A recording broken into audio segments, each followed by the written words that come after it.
live. It's Rob and Jason with Thrive. Can't wait to chat with you today, and just so happy to be on air with you guys, and just talking about God, business, and how we thrive in our lives. Rob, what you got going on today? Hey man, it is a great day. Look at, we didn't even talk over each other. It's going to be exciting. I'm excited about today's guest. But first and foremost, we have to give a shout out to Jason because he picked the team that was supposed to win the Final Four. Big deal. I told you, UConn. It was an easy pick. Well, yeah, because and I will tell you this, they really handled Purdue. Mm-hmm. I mean, that was I was hoping, and I got to say this, and it's because I'm always for the underdog kind of thing, but I was hoping for NC State. I was kind of hoping. I was too. I picked UConn because I knew they were good, but I wasn't necessarily rooting for them, even though I picked them. And even in the women's side, I was really wanting to see Caitlin Clark finish out her career there, doing a national championship. And I got to tell you, though, on that whole situation, okay, here's the thing. You put Caitlin Clark on South Carolina, and they were undefeated, but just think how amazing they would have been. And I don't mean that in a mean way. The ladies that were playing with her in Iowa, they were good players, but not quite the quality of what South Carolina had top to bottom. They were just scary. They were scary good team. Yeah, agreed. Hey, one other question I got for you, since this past week we had a solar event, and you were right in the path of the complete blockage, right? Yes, we had 97% totalitarian, whatever it's called. Yes, on Monday, and I actually went out. I went out and looked at it for a little while, and it was interesting. I got to tell you, of course, being business people, and those of you out there that are watching this that understand, I didn't have a whole bunch of time. I literally went and looked for a little while. During which was kind of interesting when it went completely dark and like all the street lights in our community, our area, where our house is, all went on. It was crazy. It was kind of that cool thing, and it dropped dramatically, weather-wise. I mean, temperature-wise. So that was cool. And to think the fact that I probably will not be alive when the next one comes through, it was interesting, and it was fascinating. I had thought about how I would have, if I would have been the television people and having to do that. How do you? Yep. We froze on you, Rob, there, but yeah, being a part of that was really cool. I know you took some really good pictures of it. I didn't get to see much of it just because of being in Colorado. I didn't get the full blockage. I got to see some of it, but it wasn't something I could look up there and check it out, right? So, anyways, I do want to get into our guest today, Rob. We have Blake Maddox with 365 Christian Men. Just wanted to introduce him, talk to him about my history with Blake and how that has kind of transpired. Blake, I've known for a few years now, as he's been one of my mentors. He has a ministry called 365 Christian Men. I will let him explain that as he just jumped off camera. Yes. Hello, Blake. That's okay. Blake, you there, Blake? I was flipping the screen on my on my window shade because I was going to get the blinding light here any minute. Sorry about that. That's what we call live television, ladies and gentlemen. But Blake's family has been a close family of mine as well, close friends from Blake, his wife, his sons. I've got to know them all very, very well. Just incredible people. Their heart for God is unmatched. I just love these guys. So Blake, tell us about yourself. Tell us about 365. Yeah, Jason, Rob, thanks so much for having me on. I'm just excited to be here with you, Jason. I echo what you said about you and your family. So grateful for that divine encounter. I believe God orchestrates divine opportunities and relationships and connections. That certainly happened with us. It also happened with Rob. I met Rob and Kristen at the NRB this year and feel like that was certainly a similar experience. So my name is Blake Maddox. I'm currently husband of just over 40 years to Melinda. We've been married for a little over 40 years. We have 2 sons, 2 bonus daughters, and 2 granddaughters. So there's 8 of us in our immediate tribe. Currently, I'm the executive director of 365 Christian Men. I've been a pastor for a little over 30 years. And for the last 6 years or so, been the director of 365 Christian Men. We live in Colorado. I was born and raised in Southern California until I went into the Marine Corps right out of high school. My wife is originally from Pennsylvania. We met here in Colorado, and other than 3 years of living on the West Coast in Northern Virginia, we've lived our adult life in the state of Colorado. Well, fantastic. And, I met you a few years ago at church. Like I said, you kind of been one of my mentors, and now I'm actually even at home group with your son. Just like I said, incredible family. Tell me the story about how 365 Christian Men came about and what it is. Yeah, great question. It'll be 6 years in June. I was approached by an entrepreneur who at the time had two sons in college and two in high school.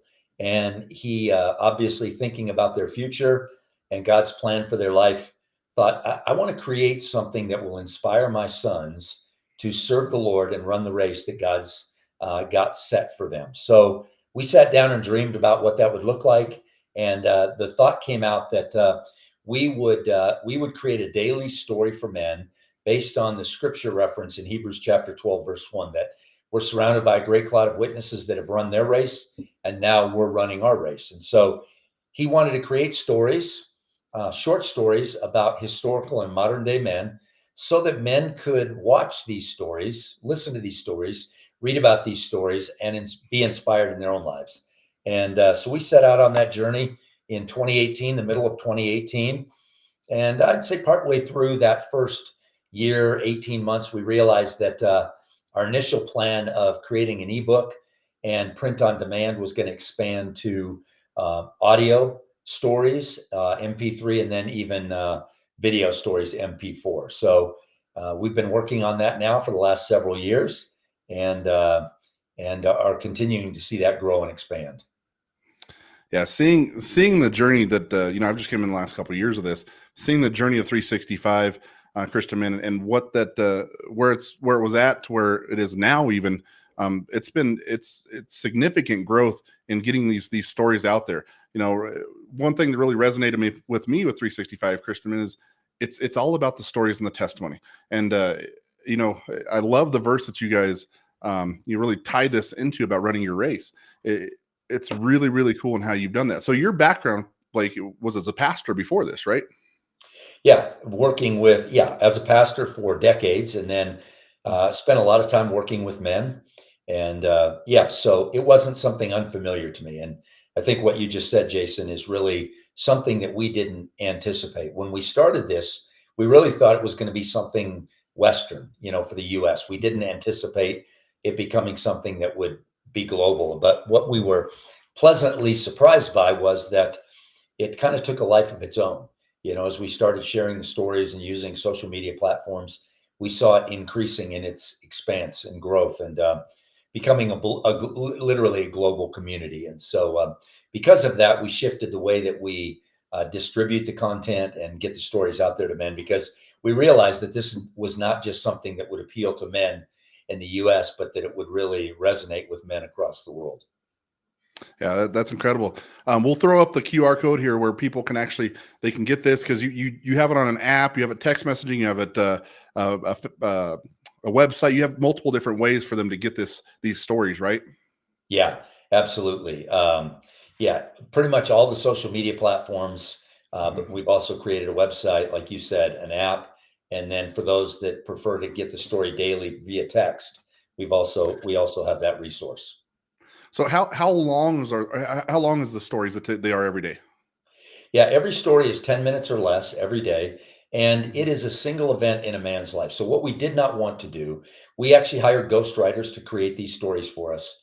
And initially what we said is we wanted a 500 to 700 word story, and we didn't want a biography or an autobiography. What we wanted them to do was capture a single event in a man's life and write a story about that event. And we didn't want it to be a great or perfect mountaintop experience necessarily. We really wanted every experience that a man goes through in life, the highs, the lows, the valleys, the descents, the ascents, all of that kind of thing. So every story is 5 to 10 minutes, 10 minutes or less, and includes the story and a daily challenge. And I really appreciate that you've brought me in to be able to do, some of those daily challenges. You have just like normal everyday guys come in and do the challenge afterwards, right? And how many of those men do you have? Yeah, great question. Well, once we created a year's worth of content, so we had a story for every day of the year, we thought a good way to create additional content, because the stories were at that point 5 to 7 minutes in length, was we thought, let's rally some men from around the world who could come on and do a call to action or a challenge at the end of every story. And so we've done that. And that team has grown to, we've used about 40 men. Some men are consistently on every month, bringing a challenge or two off of the story or a call to action. But we've used about 40 men so far, and are continuing to expand that to international influence, not just Western, but international. And as you just mentioned, Jason, you're part of that challenge team. Yeah, I get a shameless plug in here that I get it. My challenge this month for April is Chuck Norris. So you got to look out for that one, guys. It was fun. It was amazing. I know Rob's a big Chuck Norris fan. I am. Everything Chuck Norris. Totally. One thing that we've been able to do that Texas, what was that called? Walker, Texas Ranger. Yeah. Oh yeah, that's a good one. There you go. Classic. So Rob, I know we've actually been able to bring 365 Christian Men onto Abundant Television. Walk through that with your history of TV and what you see in the production quality of everything on those stories. Oh, it's been amazing. And Blake, it was great. Of course, I ducked behind the scenes for a little bit of the time and let Jason kind of do a little work while I'm doing behind the scenes work. But I want to echo what you said. It was wonderful seeing you at NRB and meeting you. Look forward to meeting your wife at some point here in the near future. But when I was there, we weren't even to the convention center part yet. We were outside in the hallway area. And just to see Blake's heart for what he's doing with 365, man, it was a complete and clear that this was something that we wanted to be a part of. And Jason had kind of been the guy between us and had sent me a couple, and I went, this is really neat. But meeting Blake really solidified that. And so if you're watching Abundant TV, you get to see them. It's neat. It's Eastern time because, that's God's time. It's on at 10:30 a.m. and then again at 6 p.m. I didn't know it was God's time until I moved from Seattle. I always thought that people on the East Coast were strange, but now I realize that we all should function on Eastern time. But every day is a news story, and the depth to these stories is incredible.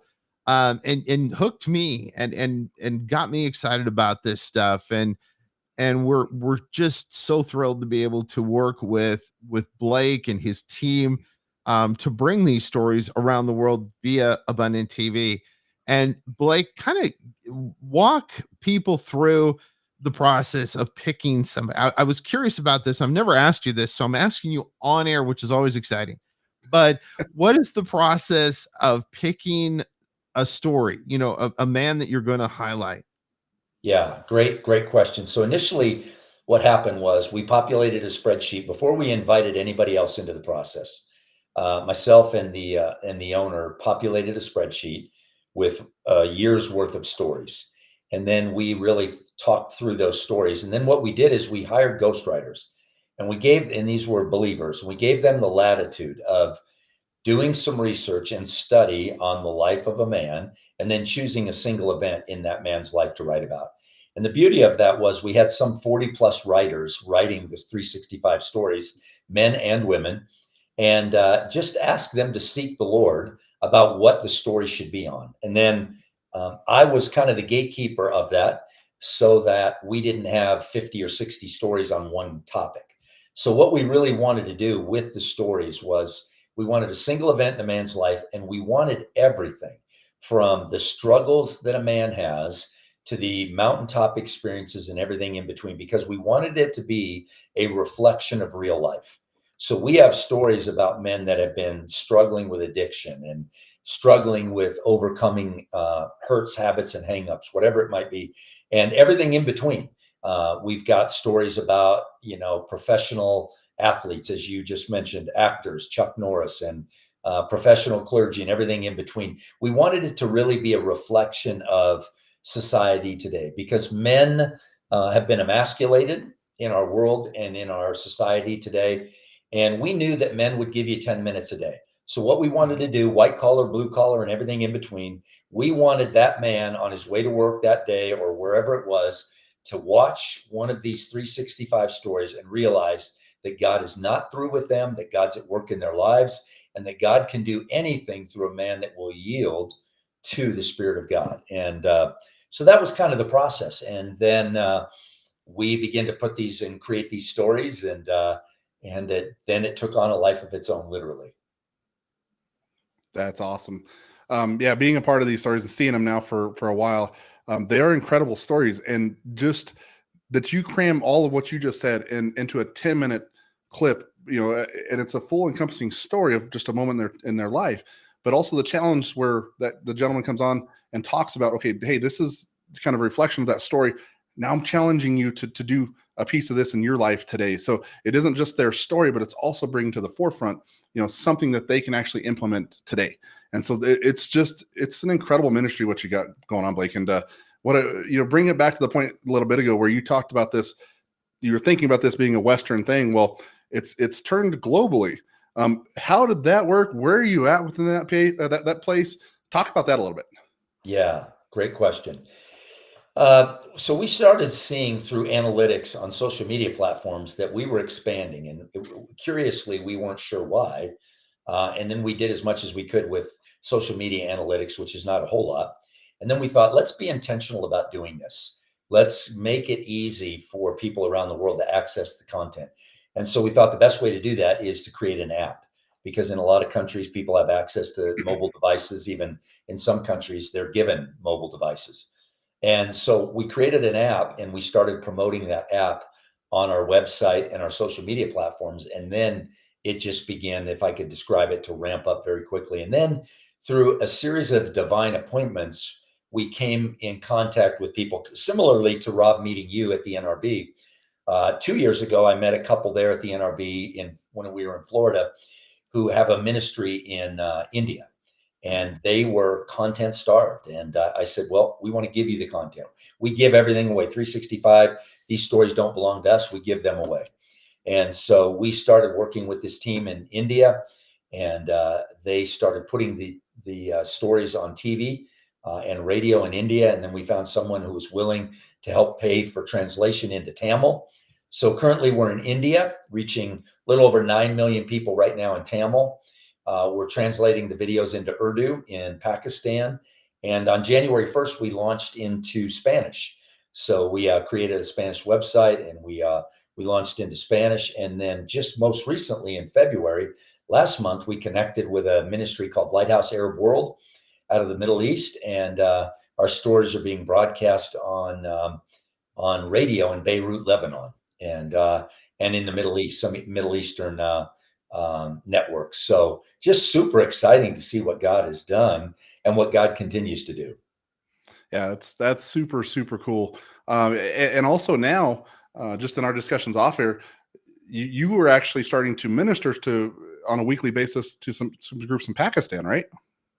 Yeah, we some young man in Pakistan found us on social media, reached out. We started communicating with him, and through a few next steps, one of the guys on our advisory team and myself meet with this young man every Thursday. We kind of coach him. He's a 24-year-old man. His name is Alili, and he pastors a church in Pakistan out of his home.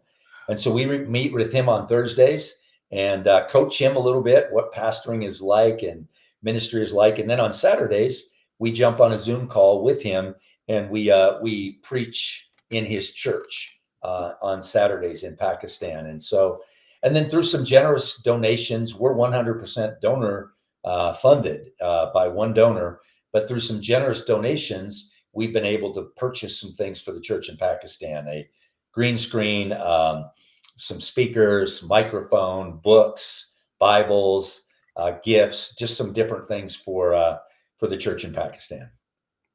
Yeah. Who would have thought when you started this that you would actually start, are preaching out in Pakistan, getting this to grow. Like you said, this is full donor funded. And as you build this out and start to build that donation base, where do you see the ministry growing within that?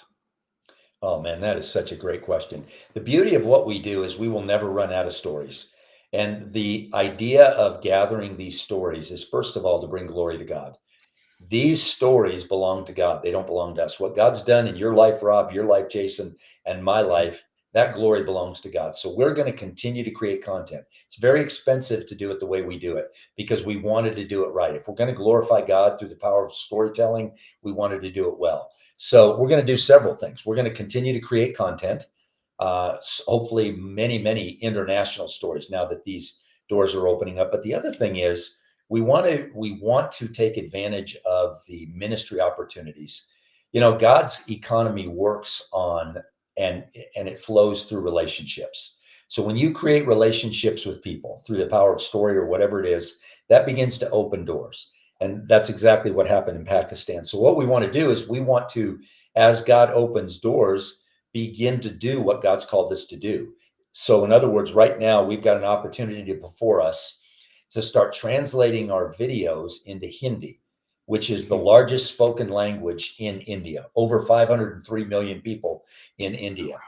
And so for $25 per story, we can translate those stories into Hindi with a potential audience of 500 million people hearing about what God does through the life of a transformed person. So in answer to your question specifically, as those resources begin to come in, we want to help pay for translation in these other countries so that we can continue to give the stories to people, but not only give the stories to people, pay to translate the stories so people have access to these stories. Yeah, really cool. And as that's built out, and some of our previous conversations as well, adding more stories to the fold. Is there any kind of plans about a Christian 365 Christian women storyline? Great question. We actually have what we call Adorned Women, which is the women's version of 365 Christian Men. We have a website that's already created.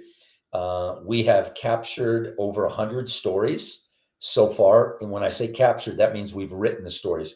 But when we launched Adorned Women in 2022, we used a different model. We used live podcast interviews. So we have about 45 podcast interviews with international women where they're telling their stories. And that already exists. The other thing that we have is we have 100 stories in the same format as the men's stories. And when the resources become available, we will hire women narrators, just like we did for the men.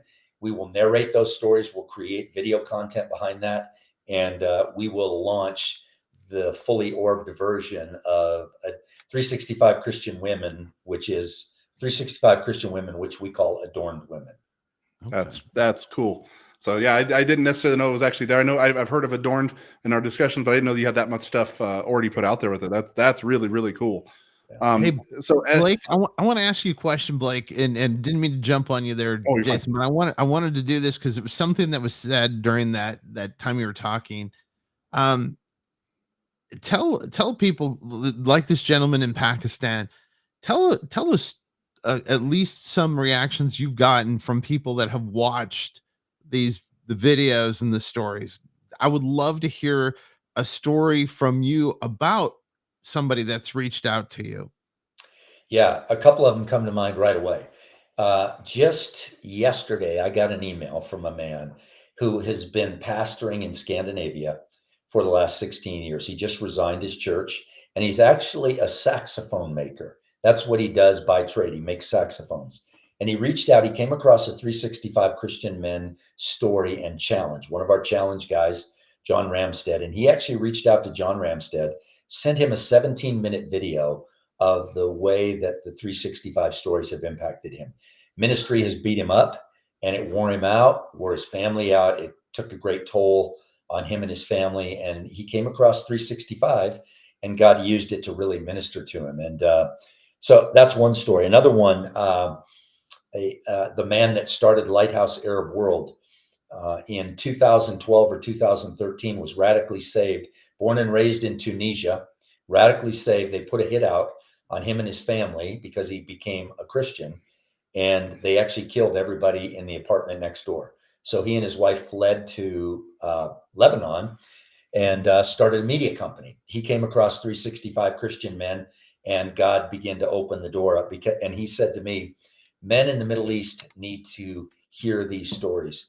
The culture in the Middle East is one of shame and pride. Mm-hmm. And the 365 Christian Men stories pierce the veil of shame and pride for men. So we're hearing stories all around the world of how these stories are impacting men. And I think if I could add just a little bit more to that, Rob, I think one of the challenges for men is we are high achievers, and we are born and raised and created to perform. And men usually can learn the discipline of self-confidence, but very rarely do they understand self-worth. Mm-hmm. There's a big difference between self-confidence and self-worth. And so what we're trying to do with 365 Christian Men is say your worth is not based on what you do. Your worth is based on who you belong to, which is the King of Kings and Lord of Lords. So we want men to realize that these stories will help with your self-confidence, but more importantly than that, they'll help you with your identity and where your self-worth comes from. It's fantastic, Blake. As we wrap up here, one thing that comes to mind, and I hope the audience can see this, is where your heart is in this whole journey, in this whole discussion today. You've never once talked about anything glorifying you, the owner, anything that's about glorifying God. But I want to bring it a little bit to you. Like, how has this whole process, and I've never really asked you this, but how has this transformed you? Oh, we'd need 5 shows to talk about that. Make it a minute. Yeah.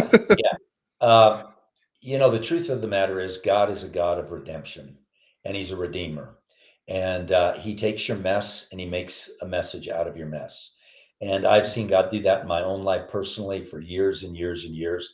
And the last 6 years, I've seen him do that in amazing, amazing ways in my life personally. And we want people to grab a hold of that message, that God takes your mess and he turns it into his message. And he's done that in my life personally. It's been a great blessing to me to read these stories, learn about these men, and be inspired and challenged. And we just want to keep pouring that out onto other people. Cliff Note version.